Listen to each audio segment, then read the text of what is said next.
अहंकार यानी ईगो हर चीज में बुरा।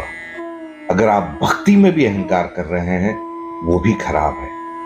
एक ऐसे ही घटना है कि अर्जुन श्री कृष्ण के साथ बैठे हुए थे और चर्चा कर रहे थे, अपनी दोस्ताना सलाह कर रहे थे और अचानक अर्जुन को मन में लगने लगा कि कृष्ण तो मेरे हैं, कृष्ण से मुझसे बड़ा भक्त कौन होगा, क्योंकि कृष्ण ने मेरा जीवन भर साथ दिया। कृष्ण मेरे हर मौके पर खड़े रहे, वो भाई की हैसियत से नहीं, एक भगवान की हैसियत से, एक दोस्त की हैसियत से हर जगह वो मेरे साथ खड़े रहे।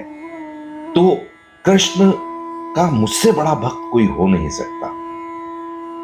और जब कोई भक्त थोड़ा सा भी गलत होता है, जिसको भगवान प्यार करते हैं या ऊपर वाला प्यार करता है, तो उसकी पॉजिटिविटी में ये सारी चीजें जो है, क्रोध कहे, ईर्ष्या कहे, जेलसी कहे, ईगो कहे, एक इंसान की पॉजिटिविटी पर बहुत असर डालता है। तो भगवान को ये कैसे मंजूर होगा कि उसका भक्त किसी नकारात्मक ऊर्जा में पड़े, निगेटिविटी में पड़े। तो कृष्ण उनकी तरफ देखकर मुस्कुराए और उन्होंने कहा, चलिए अर्जुन, हम जरा घूम के आते हैं।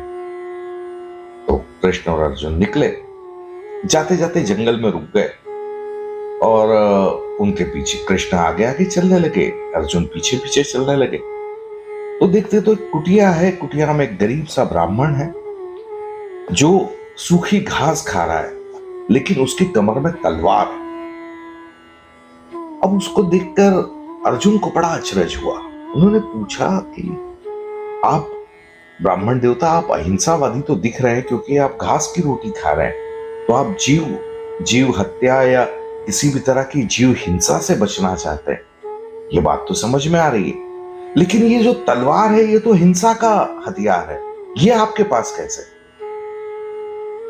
तो उसने कहा, आपने बिल्कुल ठीक समझा विजन, लेकिन ये तलवार मैंने 4 लोगों के लिए बचा कर रखी, मुझे कुछ लोगों से हिसाब किताब पूरा करना है, मेरे 4 दुश्मन हैं। तो बोले, कौन कौन 4 दुश्मन है आपके? ब्राह्मण ने कहा, मेरा एक नहीं 4 शत्रु है, मैं 4 लोगों को खोज रहा हूं ताकि उनसे अपना हिसाब किताब पूरा कर सकूं।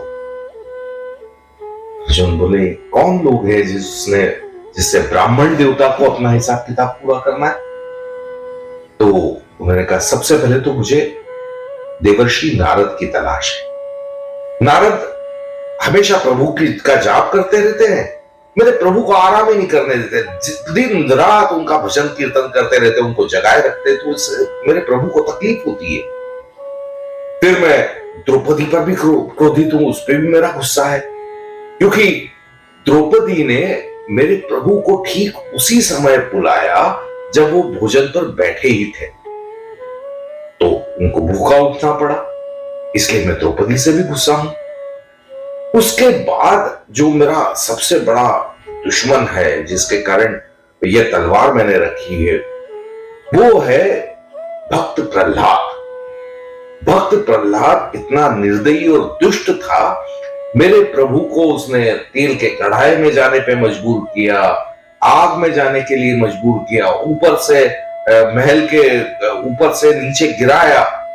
तो बहुत ही हृदयहीन है प्रहलाद। तो मेरे प्रभु का उनसे हिसाब किताब मुझे लेना है। तो अर्जुन थोड़े सख्ते में आ गए। मैंने कहा, फिर चौथा शत्रु कौन है आपका? बोले, चौथा शत्रु अर्जुन, पांडवों का अर्जुन मेरा चौथा शत्रु है। उन्होंने मेरे भगवान को सारथी बना दिया। मतलब क्या क्या है, जिस आदमी से दुनिया चलती है उससे आप रथ चलवा रहे हैं। इतनी मजाल आपकी, उसकी धृष्टता देखिए, उसका दुस्साहस देखिए, उसने मेरे भगवान को अपना सारथी बना लिया। ये कितनी गलत बात। उसको भगवान की असुविधा का जरा सा भी ध्यान नहीं रहा। कितना कष्ट हुआ होगा मेरे प्रभु को, उस धूप में उस रथ पर बैठकर इतने पूरे युद्ध में घोड़े दौड़ाते रहे, कितना दुख रहा होगा उनको, कितनी तकलीफ हुई होगी, कितनी असुविधा हुई होगी। और ये अर्जुन ने बिल्कुल नहीं सोचा। तो ये 4 मेरे दुश्मन हैं जिनसे हिसाब किताब मुझे पूरा करना है। तब अर्जुन की आंखें खुली और वो समझ गया कि ये क्या खेल है उसने कृष्ण को कहा कि हे प्रभु मुझे माफ करो, इस ब्रह्मांड में आपके मेरे जैसे कितने भक्त होंगे, मुझसे महान महान भक्त होंगे, लेकिन यह अहंकार मेरे अंदर आया है, तो उसके लिए मुझे क्षमा करो। तो ये बात समझने की है कि आपकी जो पॉजिटिविटी है जिंदगी में, आप सुखी कब होते हैं? जब आप बड़े पॉजिटिव होते हैं, बड़े एनर्जेटिक आपको लगता है।